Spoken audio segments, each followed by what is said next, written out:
Hello book friends, welcome to Uncommon Reader. I'm Daniela. March 12, it marks the second anniversary of this channel on BookTube, and I was contemplating doing the birthday tag. But I felt like the questions were a bit too self-centered. Nothing wrong with that, but once I got the tag from Sue Jackson, she created this lovely book tag that celebrates more the BookTube community, and I thought that was the better fit, as I have many things to do because the book community supported this small channel so much during the past 2 years. So I'm doing the Name 5 tag in honor of Sue Jackson's 5th anniversary on BookTube, and to celebrate my own. I also want to thank Sui of Sui's Book Banter, as she also tagged me on this tag. So the first prompt is, how long have you been on YouTube, and when did you start your channel, and what were your goals?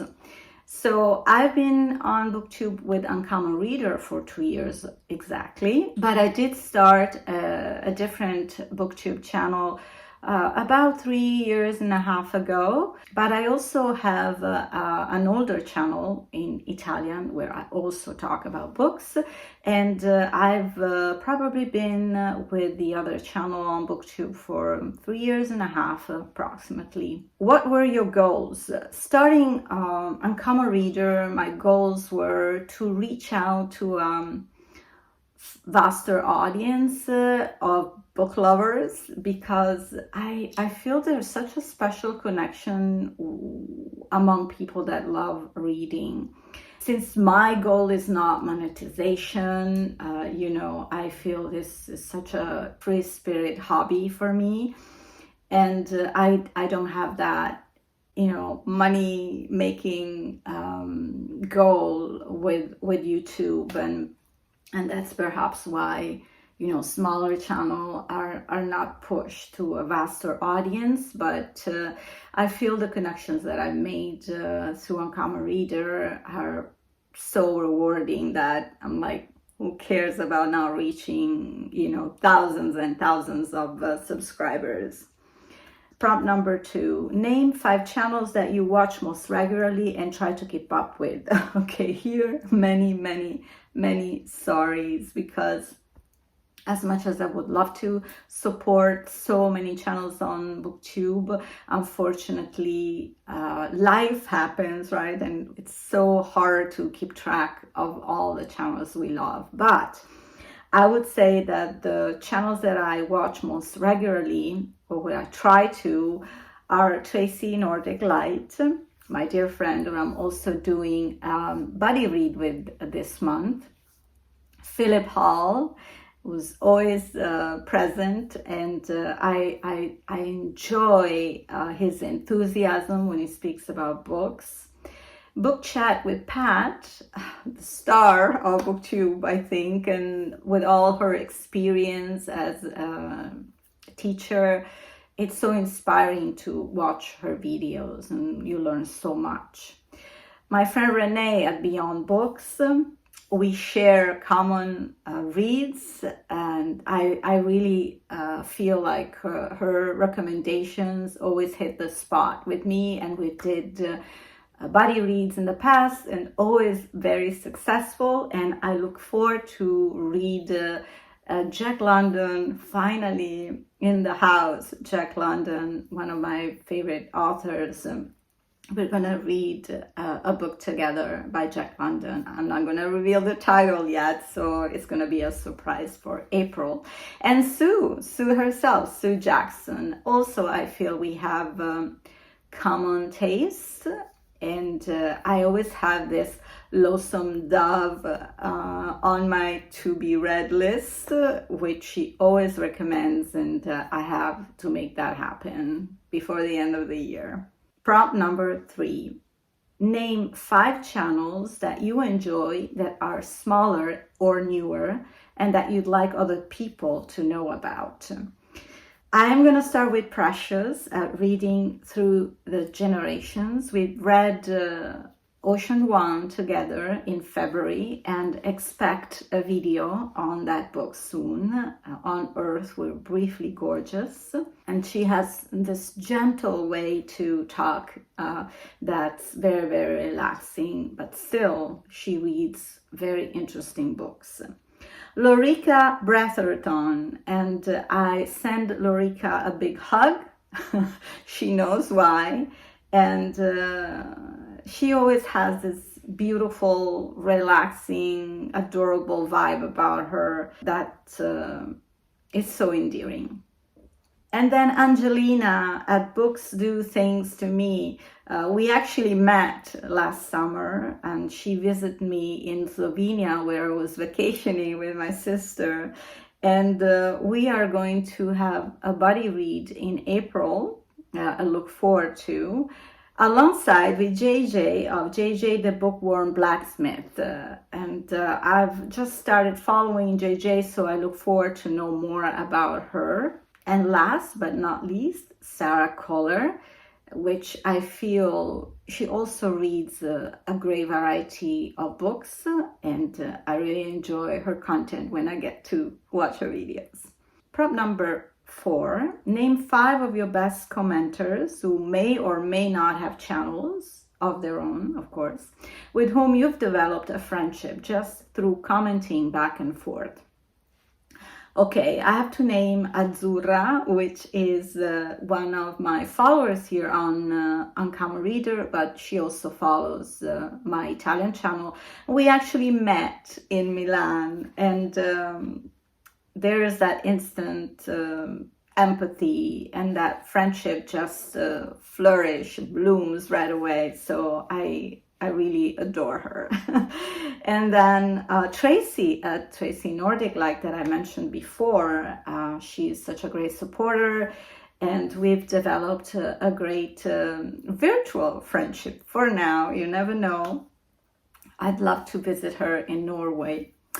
And Tracy, I mentioned before, we're doing our first buddy read together, and we've been exchanging emails during this past 2 weeks, and I really like the way we are discerning all the psychological aspect of the book we're reading. Thank you, Philip. Philip Hall is a constant in my video comments, and so generous with his comments.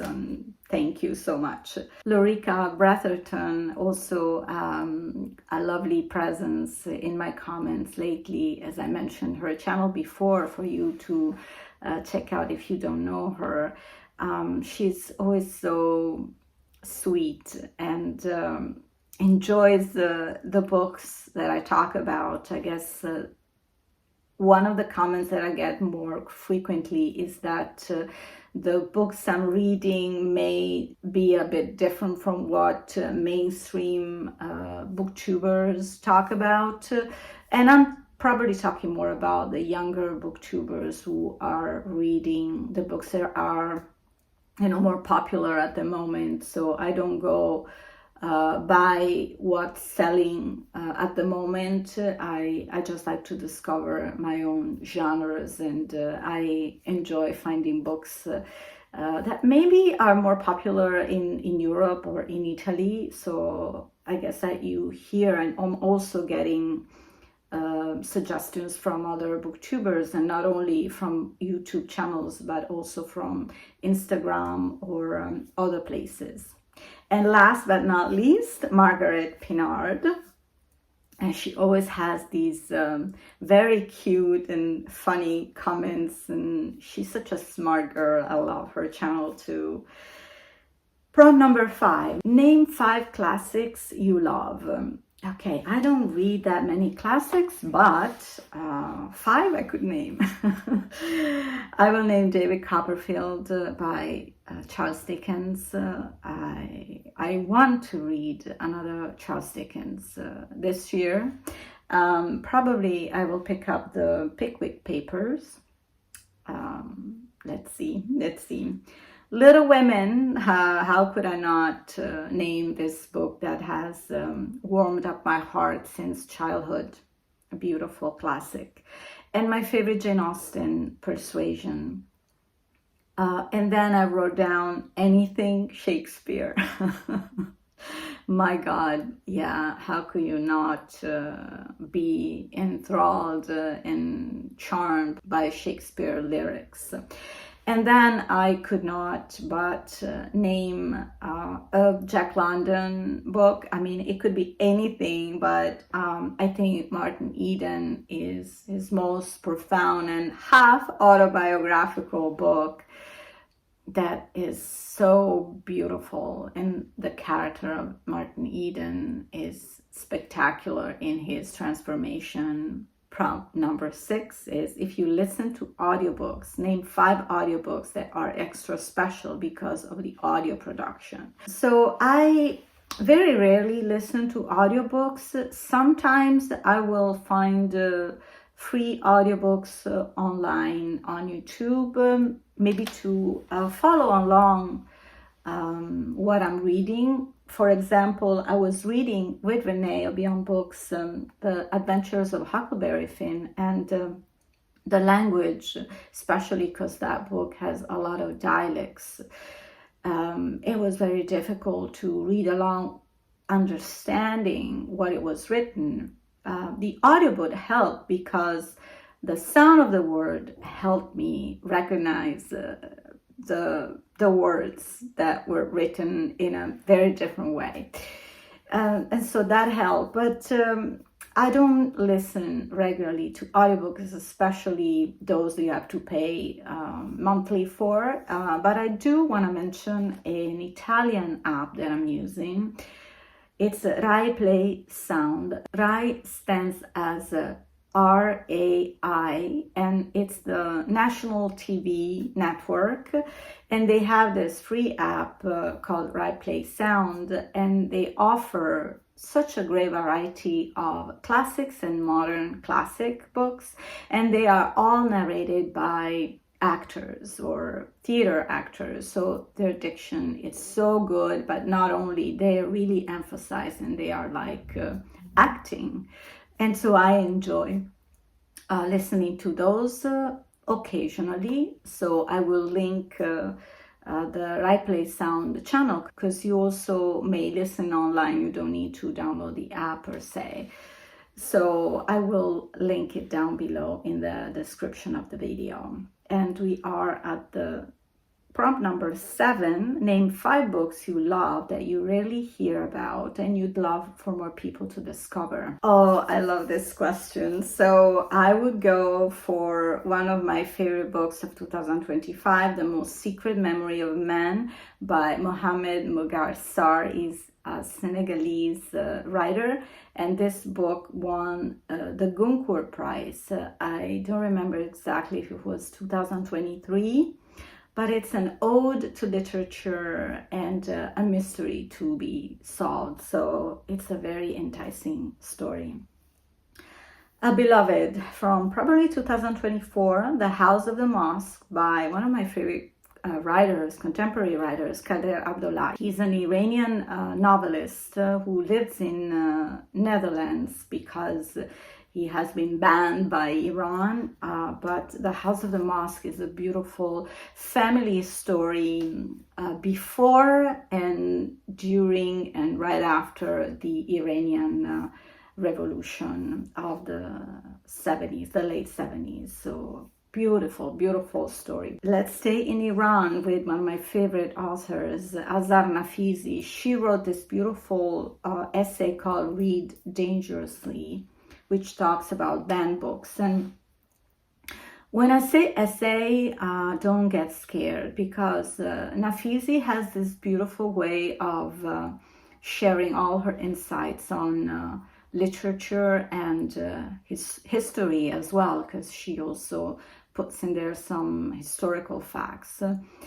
The narration is so flowy. She set up this book as letters to her father, and her father was pivotal in her love for literature.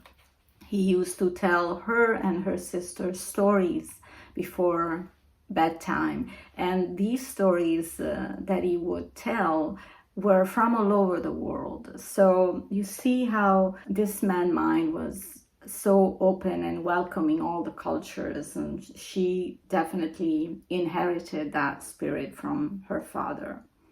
And then I'm going to put this Italian Cuban writer, feminist writer, Alba de Cespedes. And this book really shook me. Forbidden Notebook. I think I spoke about this in a video already about a year ago. This is about a woman who thinks she loves her life. She is a mother of two, happily married. She has a part-time job, and one day she decides to start writing a diary. And by writing her thoughts and rereading what she writes, she realizes that maybe her life is not as happy. And so there is like a storm that starts within her that's very, very interesting. That's going to take her to the edge. So it's a very wild trip by this character that we follow with such an intensity. This book is really a page turner. And last book I'm suggesting is Song of a Captive Bird. And what happened? We're back in Iran with Jasmine Dartsnik. This is a beautiful, romanticized biography of Iranian poet Farukh Forozad, who is the beacon of light for feminism in Iran. And she was also mentioned in the House of the Mosque, and that's how I kind of got curious about this character. She was writing poetry about love, and no one would dare do so in the 50s and the 60s in Iran. Unfortunately, she lived a very brief life, but her life was so inspiring. I highly recommend reading this book. So the last prompt is to tag 5 other booktubers, and I will do so. I need to think who to tag, but I thank all of you who made this journey so far so fun and enriching, and it's a real pleasure being part of this community. Thanks for following along, and I look forward to see you back on Uncommon Reader very soon. Happy reading, and ciao.